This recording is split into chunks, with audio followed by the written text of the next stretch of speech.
So guys, welcome back to the Running Dog channel.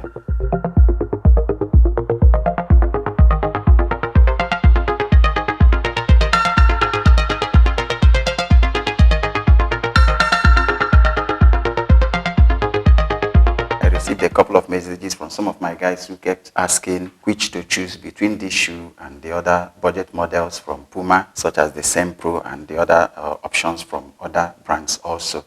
So that's why I decided to pick up this shoe and have a look at it for some of my valued subscribers. And I picked it up, wore it around a little, did a few small jogs in it to get quite a good feel of these shoes. And this is my initial take. In their website, Puma says about this shoe, they said this running shoe is the full package. It's also lightweight, so there will be nothing to hold you back. Well, that's quite an oversell if you ask me. I found these shoes to be just a regular budget model, not so great performance-wise. For this shoe, I think its most attractive feature is actually the price, selling between 52 to 80 US dollars depending on the size and colorway. And I know that most US customers may get this even cheaper, especially when it goes on sale. It's got decent quality materials, and nice finishing. Looks nice, looks tough, looks durable. But on the things that really matter for runners, I think it didn't do so great. Looking at it, you see that it has a low stack. When I compare it with some other shoes, which I know, this should be between the range of 25 to 27 millimeters of the Puma Profoam midsole. It is also relatively heavy, weighing 336 grams in men's US size 11. In today's standards, that's definitely heavy for its size.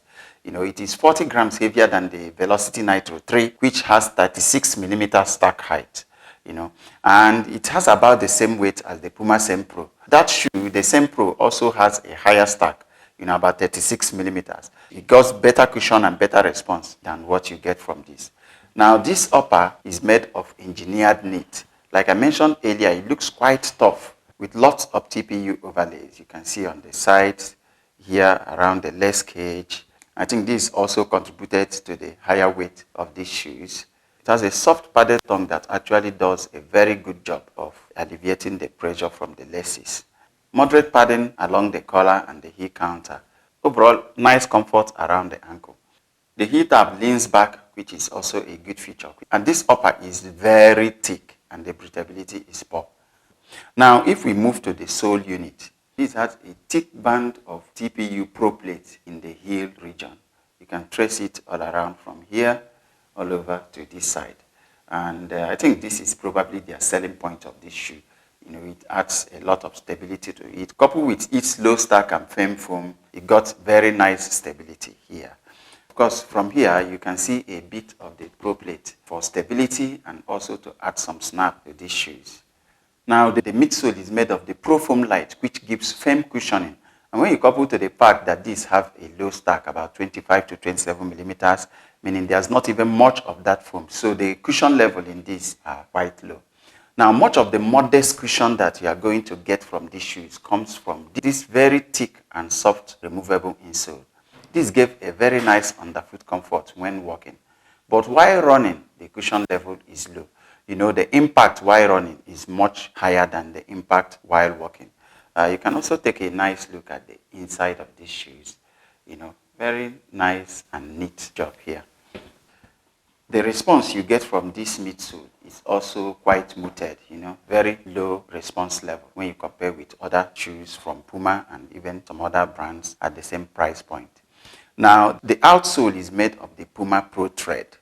Of course, this is not a highly rated Puma grip, but I've also had some experience of the Puma Pro thread, especially from the Same Pro, and it was quite effective. And on these shoes, they also gave a very nice traction.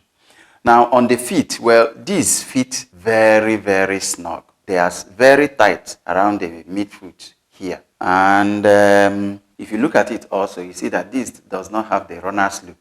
And the lockdown you get from this is not that great. You experience quite a bit of heel slippage. For better feet, I advise you go at least half a size up. The arch support is also not that great. Now, if we go to performance on the pavement, well, to summarize the performance of these shoes, I will say the best point of these shoes is that it's very stable. Now, apart from that, the cushion level and the response you get from these are quite low. The breathability is very poor. So overall, I will say that this is a good-looking shoe for training or walking. Good quality, looks durable, and looks great also for casuals. But definitely not a shoe that I will be recommending for serious running. You know, you can get so many better shoes at similar or even better prices, such as the Downshifter 13 and Run Swift 3 from Nike, the Puma Send Pro, the Adidas Duramo Speed, you know, Asics Gel Excite 10 are going to give you better performance than you are going to get from these shoes. So that's it, guys, for this shoe. Thanks for watching. Like and subscribe for more videos, and see you in the next one.